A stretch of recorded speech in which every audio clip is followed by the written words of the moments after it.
नमस्कार दोस्तों, मैं अंकुर उपाध्याय स्वागत करता हूं आप सभी का एक बार फिर से अपनी नई वीडियो में। दोस्तों, एक बार फिर जो संकेत आ रहे हैं बहुत ही सुस्ती भरे आ रहे हैं। यानी कल भी ऐसा लग रहा है कि इंडेक्स लेवल पे कोई एक्शन नहीं होगा, स्टॉक लेवल पे ही एक्शन होगा, अगर होगा तो। मैं आप सभी के साथ बात करना चाहूँगा सबसे पहले FIDIs के डेटा के साथ, और उसके बाद फर्दर डेटा आपके साथ डिस्कस करूँगा। अगर FIDIs के डेटा की बात करी जाए तो कैश मार्केट में बड़ी बिकवाली करी है आज FIIs ने। 4205 करोड़ की सेलिंग FIIs की तरफ से आज के सेशन में आई है। वहीं DIIs की बात करूं तो 2986 करोड़ की बाइंग का फिगर DIIs का आज आता हुआ दिखा है हमें कैश मार्केट में। इंडेक्स फ्यूचर्स में आज अच्छी बाइंग दिखी है हमें FIIs की तरफ से, करीब 2000 करोड़ का फिगर आया है पॉजिटिव, जिसमें निफ्टी में करीब 2200 करोड़ की खरीदारी हुई है और बैंक निफ्टी में 177 करोड़ की बिकवाली हुई है। एडजस्ट करके वो 2000 करोड़ के समथिंग का फिगर आया है आज इंडेक्स फ्यूचर्स का। स्टॉक फ्यूचर्स में 1308 करोड़ की बाइंग है। तो निफ्टी को खरीदा है फ्यूचर्स में, स्टॉक फ्यूचर्स खरीदे हैं, लेकिन कैश मार्केट में बड़ी सेलिंग फिगर है। तो मैं इसको नेगेटिव नहीं लूंगा, मैं ऐसे लूंगा न्यूट्रल, यानी प्लस माइनस माइनस होता है। बट यहाँ पे मेरे हिसाब से कैश मार्केट की जो बिकवाली है वो बड़ी जरूर है लेकिन इम्पैक्टफुल कम है। जो फ्यूचर्स की बाइंग है वो कम जरूर है लेकिन इम्पैक्टफुल ज्यादा है। जैसा कि हमें सभी हम सभी को अच्छे से पता है कि जब हम फ्यूचर्स में कुछ खरीदते हैं तो कम पैसा लगता है, ज्यादा माल आ जाता है, और हमारा व्यू बिल्कुल नजदीक का होता है जब हम फ्यूचर में काम करते हैं। तो नजदीक में ज्यादा खरीदा है, दैट मीन्स पॉजिटिव मान के चलते हैं। इसीलिए मैंने आपसे कहा कि प्लस माइनस माइनस होता है यहां, लेकिन मैं न्यूट्रल लेके चलूंगा। गिफ्ट निफ्टी 70 पॉइंट ऊपर दिख रहा है और 24,150-60 के करीब ट्रेड कर रहा है इस समय। निफ्टी हमारा 24,070 पे बंद हुआ है। पहले लेवल समझते हैं। देखो, लेवल नहीं है, रेंज है 24,000 24,200, और यही रेंज मेरे को लग रहा है कल भी प्ले हो सकती है। रेंज अगर टूटती है तो दो तरीके से टूटेगी, एक ऊपर या एक नीचे। अगर नीचे टूटती है तो 200 पॉइंट खुलते हैं, ऊपर टूटती है तो 200 पॉइंट खुलते हैं। यानी नीचे 23,800 तक, ऊपर 24,400 तक, ये याद रखिएगा। तो ये हो गया आपके लिए निफ्टी और डेटा FIDIs का। अब आते हैं आगे। यूएस का इनिशियल जॉबलेस क्लेम डेटा आया है, जिसको मैं आपके साथ शेयर करना चाहूंगा।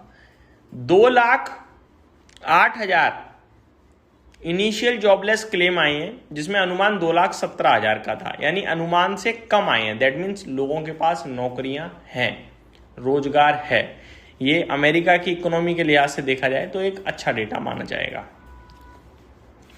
आगे चलते हैं ग्लोबल मार्केट्स की तरफ। तो सबसे पहले कच्चे तेल को डिस्कस करना चाहूंगा आप सभी के साथ, फिर ग्लोबल मार्केट्स को डिस्कस करूंगा। कच्चा तेल कुछ कर नहीं रहा है, वहीं का वहीं है। $84.7 प्रति बैरल है। तो कच्चे तेल को मैं ये कहूँगा न्यूट्रल है, ना नेगेटिव है ना पॉजिटिव है। नेगेटिव डेवलपमेंट हो रहे हैं लेकिन बाजार पे या कच्चे तेल पे उसका इंपैक्ट नहीं आ रहा है, ये अच्छी बात है। यूरोप के बाजार की बात करी जाए तो FTSE 0.5% ऊपर है इस समय, डेक्स 0.5% नीचे है, और कैक बिल्कुल फ्लैट है। यूरोप 600 बिल्कुल फ्लैट है। एम्स्टर्डम इंडेक्स में 0.4% की तेजी है। बेल्जियम बिल्कुल फ्लैट है। तो ज्यादातर मार्केट फ्लैट या ऊपर ही दिख रहे हैं आपको, एक्सेप्ट एक डेक्स में 0.5% की गिरावट है। बात करें अमेरिका की तो Dow flat to positive, Nasdaq 0.86% down है, तो नेस्डेक में गिरावट दिख रही है। S&P 500 भी फ्लैट टू नेगेटिव है, और रसल 2000 1/3% ऊपर दिख रहा है आपको। तो ज़्यादातर फ्लैटिश टाइप ही कामकाज है, आप ये कह सकते हैं। अब आते हैं भैया असली एक्शन पे। असली एक्शन होगा स्टॉक स्पेसिफिक।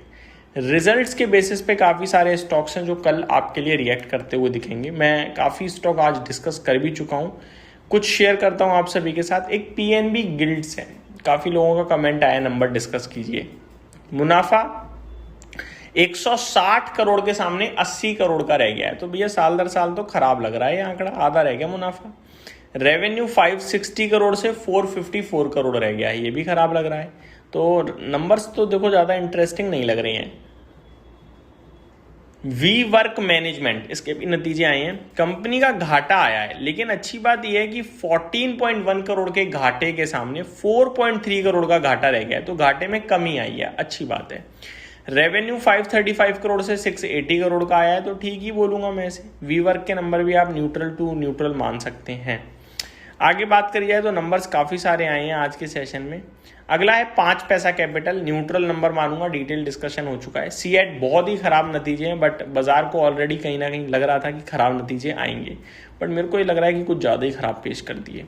आगे बात करते हैं जियो फाइनेंशियल, सुपर नतीजे लगे मुझे, मज़ा आ गया, पढ़कर डिस्कस भी कर चुका हूँ आप सभी के साथ। और ऐसे ही काफ़ी लंबी लिस्ट है। विप्रो नंबर न्यूट्रल है, ऐसा नहीं है, थोड़े से वीक टाइप है, लेकिन ऐसा नहीं है कि हम ये कहते हैं भैया डिसअपॉइंटमेंट है, बहुत ही खराब है, ऐसा कुछ नहीं है।